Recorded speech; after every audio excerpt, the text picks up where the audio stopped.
अस्सलाम वालेकुम। की हाल चाल है सारे भरावां दा? ठीक ठाक हो? सेहत तबीयत कैसी है? मैं उम्मीद करना तुम सारे भरा ठीक होवो दे, ढिले छिले च होवो दे। ते अज बड़े दिनों बाद अज वीडियो बनाऊँगा, ठीक है, क्योंकि मैं पहले थोड़ा मसरूफ आई ते अज तुहानू कोई गल सोहनी जी दसने आ, ठीक है। ते ओ मैं तुहानू दसदा जावां, ओ जा मैंने गिफ्ट लब्भा है, ओ भाई जी स्टिक होंदी है, कैमरे वाली स्टिक नहीं होंदी, ओह है, ठीक है। तो बतेरे भाइयों पूछया की शै तेरा जिन तेन गिफ्ट लब्भा है, वो मैं तुहानू दसदा जावां कि स्टिक के जिहदे चों मोबाइल लेनी आई। चलो भाई दी बड़ी मेहरबानी, शुक्रिया असीं ओहदा करने अजे सानूं तोहफा दिता। तोहफा जिवें दा भी होवे ना, तोहफा कबूल करो। दो काम करने चाहिए, एक तोहफा कबूल करो तो एक दावत कबूल करो। दावत अगले दी करो भी, अगले तोहफे देवो तो अगला तुहानूं तोहफे देवेगा, ठीक है। लेना सुन्नत ही है, मतलब हज़रत मोहम्मद सल्लल्लाहु अलैहि वसल्लम अब दावत आपे भुखे रह के दूजियां रोटियां खवांदे हैं, ठीक है, दूजियां दी दावत करदे हैं, ठीक है।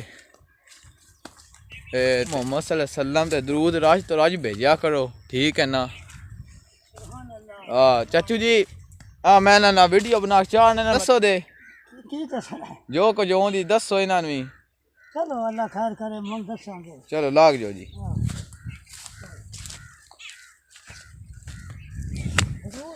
वेख्या ना, दरूद पाक दी बड़ी अहमियत है, ठीक है। दरूद पाक पढ़ने नाल मतलब दिल नूं सुकून भी लभदा रहिंदा है। मतलब मैं एक गल दस, क़यामत दा दिन जिस टाइम नहीं होना, उस टाइम साडियां बुराइयां ते साढ़े जेह्ड़े अच्छे माल ने ना, उन्हां दा वजन कीता जाना है। ते अगर साढ़े जेह्ड़े ने बुराइयां आह्ला जां पल्ला भारी होया ते नेकियां आह्ला कम्म जां पल्ला हौला होया, ते हज़रत मोहम्मद सल्लल्लाहु अलैहि वसल्लम आन दे उत्थे।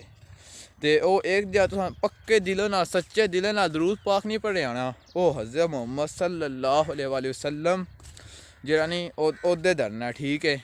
एक जा तुस सच्चे दिलों पढ़े आना है, जिहदे ओह्दे तुहाडे नेकियां आह्ली साइड धरना है, ते ओह् जानी पल्ला नेकियां आह्ला भारा हो जाना। बस एक बार जा सच्चे दिलों नाल दरूद पाक पढ़ लेना है, ठीक है। तो दरूद पाक पढ़ते रहो।